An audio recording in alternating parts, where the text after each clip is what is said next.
Hello friends, എല്ലാ കൂട്ടാക്കും നമ്മുടെ ഇന്നത്തെ മൗനരാഗം സീരിയലിന്റെ നല്ലൊരു എപ്പിസോഡിലേക്ക് തന്നെ സ്വാഗതം കേട്ടോ. അങ്ങനെ മൂപ്പനും മൂപ്പത്തിയും അതുപോലെ തന്നെ വേലും കൂടി പുറത്ത് നിൽക്കുന്ന സമയത്താണ് ഫോറസ്റ്റുകാർ വരുന്നത് കാണുന്നത്. മാമ, ഫോറസ്റ്റുകാർ മാമ എന്ന് പറഞ്ഞിട്ട് വേലു അകത്ത് കയറി ഓടാൻ പോകുമ്പോഴേക്കും മൂപ്പൻ പറഞ്ഞു, എടാ ഓടരുത്, ഇവിടെ നിക്ക്, നീ ഓടിക്കഴിഞ്ഞാൽ അവര് വിചാരിക്കും നീ തെറ്റ് ചെയ്തിട്ടുണ്ടെന്ന്, അതുകൊണ്ട് നീ ഇവിടെ നിക്ക് എന്ന് പറഞ്ഞിട്ട് അവിടെ പിടിച്ചു നിർത്താട്ടോ. ഫോറസ്റ്റുകാർ അങ്ങോട്ടേക്ക് വരുന്നുണ്ട്.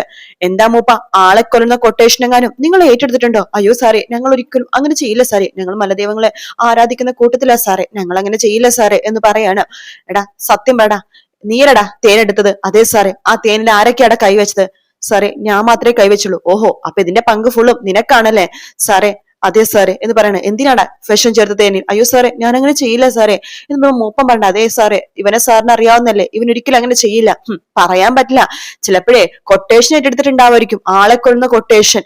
അതുകൊണ്ടായിരിക്കും തേനി വിഷം ചേർത്ത് കൊടുത്തത്. ഇവൻ കൊടുത്ത തേൻ കുടിച്ചിട്ടേ ഒരാളിപ്പോ ഹോസ്പിറ്റലാണ്, മരണത്തോട് മല്ലടിച്ചോണ്ടിരിക്കുകയാണ്. ആ തേനിപ്പോ ഒരുപാട് പേര് കുടിച്ചെങ്കിലേ കൂട്ടമരണം കാണായിരുന്നു മൂപ്പനും മൂപ്പത്തിക്കും.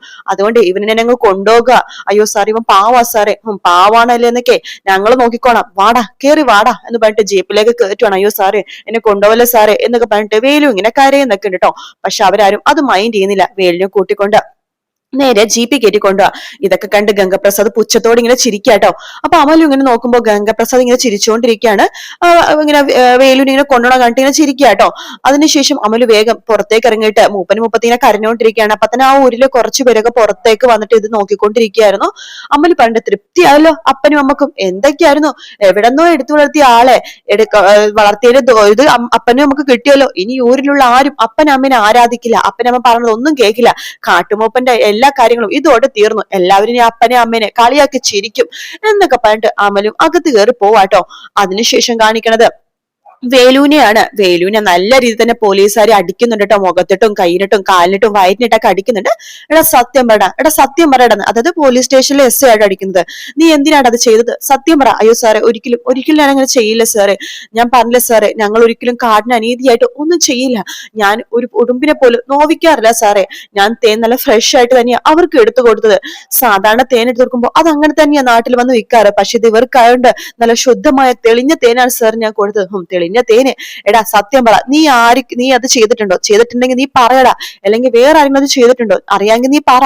വേറെ ആരെങ്കിലും കാട്ടിൽ കടന്നു കൂടിയിട്ടുണ്ടോടാ? പറയടാ, പറ എന്ന് വേലുവിനോട് പറയുമ്പോ വേലു മനസ്സ് വിചാരിക്കാണ്, ഇത് ചെയ്ത് അവൻ തന്നെയായിരിക്കും, ആ വിനായകൻ. അവനെ കുറിച്ച് പറഞ്ഞു കഴിഞ്ഞാൽ എനിക്ക് ഇവിടുന്ന് രക്ഷപ്പെടാൻ പറ്റും. പക്ഷെ എന്റെ മാമനും മാമിക്കും കൊടുത്ത വാക്ക് എന്ന് വേലു ഇങ്ങനെ വിചാരിക്കുമ്പോ എന്താണ് നീ ആലോചിക്കുന്നത്? അപ്പൊ അവിടെ ആരോ കടന്നു കൂടിയിട്ടുണ്ടല്ലേ? സത്യം പറ, നാട്ടിൽ നിന്ന് ആരെങ്കിലും അവിടെ കടന്നു കൂടിയിട്ടുണ്ടോടോ എന്ന് ചോദിക്കുകയാണ്. ഇല്ല സാറേ, അങ്ങനെയൊന്നും ഇല്ല സാറേ. പിന്നെ നിനക്ക് എന്താണ് ഇത്ര ആലോചന?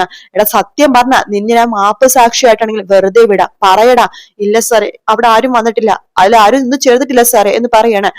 കോൺസ്റ്റബിൾത്ത് പറയുന്നുണ്ട് കേട്ടോ, നന്നായിട്ട് ഇവനെ അടിച്ചോ, പച്ചവെളിവിനെ കൊടുത്തു പോരുത്, ഇടക്കിടക്ക് വേദന മാറുമ്പോ നല്ല രീതിയിൽ അടി കൊടുത്തോണ്ടേ ഇരുന്നോ എന്ന് പറഞ്ഞിട്ട് എസ് അവിടെ നിന്ന് പോകുക. അതിനുശേഷം അമലുവിനെയാണ് കാണിക്കണത്. അമലു പെട്ടെന്ന് ഛർദിച്ചുകൊണ്ടിരിക്കട്ടെ പുറത്തിറങ്ങിയിട്ട്. അത് കണ്ടിട്ട് മൂപ്പത്തി വരുന്നുണ്ട്. അയ്യോ മോളെ, എന്തു പറ്റി മോളെ? ഇതെന്താ മോള് പതിവില്ലാതെ ഛർദിക്കുന്നത്? അത് ഒന്നുമില്ലമ്മേ, വയറിനൊരു വേദന, നല്ല വയറ്റുവേദനയുണ്ട്, ഛർദിലുണ്ട്, തലവേദന ഉണ്ട് അമ്മേ. അയ്യോ ഇതൊന്നും ഇങ്ങനെ വരാറില്ലല്ലോ മോൾക്ക്, ഇനി പനിയുടെ വല്ല ലക്ഷണമാണോ? ഇവിടുത്തെ ഊരിലെ ഹോസ്പിറ്റലിൽ ഡോക്ടർ ആയുണ്ട്, ആഴ്ച 2 പ്രാവശ്യം വരാറുള്ളൂ, ഇന്ന് ഡോക്ടർ ഉണ്ട്, നമുക്ക് ഡോക്ടറെ പോയി കാണാം. അയ്യോ വേണ്ടമ്മേ. എന്നാലേ അപ്പനോട് പറഞ്ഞിട്ടെ ഇഞ്ചിയും കുരുമുളകും അങ്ങനെ കുറെ മരുന്നൊക്കെ ചേർത്തിട്ടെ നല്ല മരുന്നുണ്ടാക്കി തരാൻ പറയാം. ഇത് ചെന്നിക്കുത്തായിരിക്കും അമ്മേ എന്ന് അമല് പറയാണ്. ചെന്നിക്കുത്തുന്ന മോൾക്ക് വരാതെയാണല്ലോ, ചിലപ്പോ പനി വരാൻ ചാൻസ് ഉണ്ടാവും മോളെ. ഇപ്പത്തെ പനി എങ്ങനെയാ വരുന്നത് പറയാൻ പറ്റില്ലല്ലോ, മോള് വാ എന്ന് പറഞ്ഞിട്ട് അമലിനും കൂട്ടിക്കൊണ്ട് മൂപ്പത്തി അകത്ത് കയറി പോവാട്ടോ. ശേഷം കാണിക്കണം നമ്മുടെ മൂപ്പനെയാണ്. മൂപ്പന്റെ അടുത്ത് പോലീസുകാർ, അതായത് ഫോറസ്റ്റുകാരുടെ അടുത്തേക്ക് മൂപ്പൻ പോയിരിക്കുകയാണ്. സാറേ, നിന്നെ കാണാനിരിക്കായിരുന്നു ഞാൻ, വാ എന്ന് പറഞ്ഞ് വിളിക്കുകയാണ്. സാറേ, വേലുവിന്റെ കാര്യം എന്തായും? അവനെ പോലീസ് സ്റ്റേഷനിലേക്ക് പറഞ്ഞയച്ചു. എടാ സത്യം പറ മൂപ്പ, നിന്നെ ഞങ്ങൾക്ക് നല്ല വിശ്വാസമാണ്, നിന്നെ കുറിച്ചാണ് ഞങ്ങൾ മോശമായിട്ടൊന്നും പോലീസുകാർക്ക് പറഞ്ഞിട്ടില്ല, അതുകൊണ്ടാണ് നീ ഇപ്പൊ ഇവിടെ നിൽക്കുന്നത്. അല്ലെങ്കിൽ വേലിന്റെ കൂടെ നിന്നെ അതുപോലെ നിന്റെ കെട്ടിയോളെ മകളെ ഒക്കെ കൊണ്ടുപോയാനെ. കാരണം നിന്റെ കുടിയിൽ വെച്ചിട്ട് അവർക്കത് സംഭവിച്ചത്. എടാ സത്യം പറ, എന്താ സംഭവിച്ചത്? തന്നോട് ഞങ്ങൾക്കൊക്കെ ചെറിയൊരു മതിപ്പുണ്ട്, അതുകൊണ്ടാ മൂപ്പ ചോദിക്കുന്നത്. സത്യം പറ മൂപ്പ, എന്താ സംഭവിച്ചത്? അയ്യോ സാറേ, ഞങ്ങൾക്ക് സത്യമായിട്ടൊന്നും അറിയില്ല സാറേ, ഞങ്ങൾ അങ്ങനെ തേനിൽ വിഷം ചേർക്കില്ല സാറേ, സാറിനറിയില്ല, ഞങ്ങൾ അങ്ങനെയൊന്നും ചെയ്യാറില്ല, നാട്ടിലുള്ളവരാ തേനിലെ മായോ മന്ത്രോ ഒക്കെ ചേർക്കണത്, ഞങ്ങൾ അങ്ങനെ ഒന്നും ചേർക്കാറില്ല സാറേ എന്ന് പറയാണ്. പിന്നെ നിങ്ങൾ ചേർത്തില്ലെങ്കിൽ പിന്നെ ആരാടത് ചേർത്തത് എന്ന് ചോദിക്കുകയാണ് ഫോറസ്റ്റുകാര്. അയ്യോ സാറേ, വേറെ ആരും ഒന്നും ചെയ്തിട്ടില്ല സാറേ. എടാ, നിങ്ങൾ ആരും അത് ചെയ്തിട്ടില്ലെന്ന് നീ പറയുന്നു, പിന്നെ പുറത്തുനിന്ന് ആരെങ്കിലും ചെയ്തതാണോടാ? എടാ സത്യം, എടാ പുറത്തുനിന്ന് ആരെങ്കിലും അവിടെ വന്നിട്ടുണ്ടോ എന്ന് ചോദിക്കുകയാണ്. ഇല്ല സാറേ, പുറത്തുനിന്ന് ആരും വന്നിട്ടില്ല എന്ന് പറയുമ്പോഴേക്കും സത്യം പറയണ നീ, അതോ കാട്ടിൽ വെച്ച് നീ ഇതേ എന്ന് പറഞ്ഞിട്ട് ഫോണിൽ നിന്ന് ഗംഗപ്രസാദിന്റെ ഫോട്ടോ കാണിക്കണതേ ഇവനെ പോലത്തെ ആരെങ്കിലും കാട്ടിലെങ്ങാനും നീ കണ്ടിട്ടുണ്ടോ എന്ന് ചോദിക്കുകയാണ്. അത് കാണുമ്പോഴേക്കും പെട്ടെന്ന് തന്നെ മൂപ്പനാകെ അന്താളിച്ചു പോവാട്ടെ. ഫോറസ്റ്റുകാർ ചോദിക്കണ്ട്, എന്താ മൂപ്പന്റെ മുഖത്തൊരു മാറ്റം? സത്യം പറ മൂപ്പ, ഇങ്ങനത്തെ ആരെങ്കിലും മൂപ്പൻ കാട്ടിൽ വെച്ച് കണ്ടിട്ടുണ്ടോ? അയ്യോ ഇല്ല സാറേ. ആരാ സാറേ ഇത്? നല്ല സുമുഖനാണല്ലോ. ആരാ സാറേ ഇത്? ആ, സുമുഖനൊക്കെയാണ്, ഇപ്പത്തെ വില്ലന്മാരെല്ലാം അങ്ങനെയാണല്ലോ, നല്ല സുന്ദരനും സുമുഖനൊക്കെ ആയിരിക്കും, പക്ഷെ കയ്യിലിരിപ്പാണ് മോശം. എടാ, ഇവനാണ് ഗംഗപ്രസാദ്, പിടികിട്ടാ പുള്ളിയ. ഇവന്റെ തലക്ക് ലക്ഷങ്ങൾ വില പറഞ്ഞിരിക്കുക കേരള പോലീസും അതുപോലെ തന്നെ തമിഴ്നാട് പോലീസും. തമിഴിനെ കിടുകിടാ വെറുപ്പിച്ച ഒരു പിടികിട്ടാ പുള്ളിയ, കൊലയാളിയായവൻ. എന്നിട്ട് അവൻ ഇപ്പൊ കേരളത്തിലേക്ക് കടന്നു. കേരളത്തിൽ നിന്നും ഇപ്പൊ ഇവനെ കാണാതായിരിക്കുക. കാട്ടിലുണ്ടോന്നൊരു സംശയമുണ്ട്.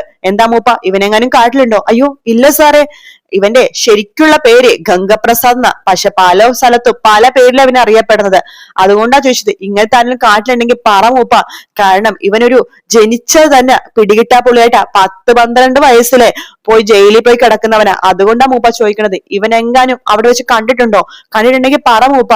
ഇല്ല സാറേ, അങ്ങനത്തെ ഒന്നും കണ്ടിട്ടില്ല എന്ന് മൂപ്പം പിന്നെ ഉറപ്പിച്ചു പറയണം. പക്ഷെ മൂപ്പന്റെ ഉള്ളിലും സംശയം വന്നു തുടങ്ങി കേട്ടോ. അതിനുശേഷം കാണിക്കുന്ന വേലുവിനെയാണ്. വേലു ഇങ്ങനെ ജയിലിൽ കരഞ്ഞുകൊണ്ടിരിക്കുന്ന സമയത്ത് അവിടേക്ക് കിരൺ വരുന്നുണ്ട്. കിരൺ വന്നിട്ട് എടാ എന്ന് പറഞ്ഞ് വിളിക്കുകയാണ്. സാറേ, സത്യമായിട്ട് സാറേ, ഞാനൊന്നും ചെയ്തിട്ടില്ല. പിന്നെ എങ്ങനെയാടാ തേനിൽ വിഷം കലർന്നത്?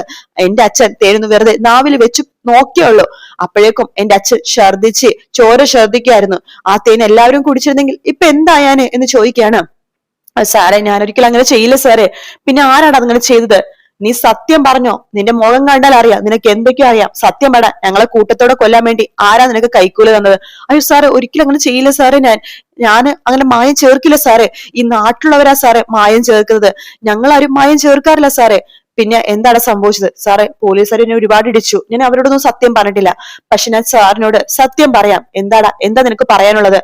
സാറേ, സാർ അന്നൊരു ഫോട്ടോ കാണിച്ചില്ലേ, അയാളായിരിക്കും സാർ ഇതൊക്കെ ചെയ്തത്. എനിക്ക് അവനെ കുറിച്ച് നേരത്തെ സംശയം തോന്നിയിട്ടുണ്ട്. എന്റെ മാമനും മാമിക്കും അമലുവിനൊക്കെ അവന് ഭയങ്കര വിശ്വാസമാണ്.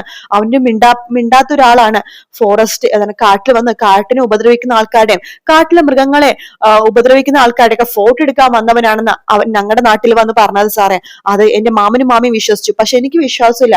അവനെ കണ്ടപ്പോഴേക്ക് മനസ്സിലായി അവനൊരു ഉഡായിപ്പാണെന്ന്. പക്ഷെ എന്റെ അമലു, എന്നെ സ്നേഹിച്ചുകൊണ്ടിരുന്ന എന്റെ അമലു ഇപ്പ അവനെ മതി, എനിക്ക് അവനെ കണ്ടെടുത്താ കണ്ടുവിടാന്ന്. പക്ഷെ എനിക്കതൊന്നും പറയാൻ പറ്റാത്ത അവസ്ഥയാ സാറേ. നീ ആരുടെ കാര്യോടാ ഈ പറയണത്? ഞാനന്ന് ഫോട്ടോ കാണിച്ച ആരെങ്കിലും പോലത്തെ ഒരാളെ നീ കണ്ടിട്ടുണ്ടോ നിന്റെ ഊരില്? അതെ സാറേ, ഫോട്ടോ കാണിച്ച ആളെ പോലല്ല, ഫോട്ടോയിലുള്ള ആള് സാർ തന്നെയാണ് സാറേ അവിടെ ഉള്ളത്. അവന്റെ പേര് വിനായകൻ എന്നാ. നീ പറഞ്ഞത് സത്യമാടാ? ഫോട്ടോയിൽ ഞാൻ നിന്ന് കാണിച്ച ആള് നിങ്ങളുടെ ഊരിലുണ്ടോ? ഉണ്ട് സാറേ.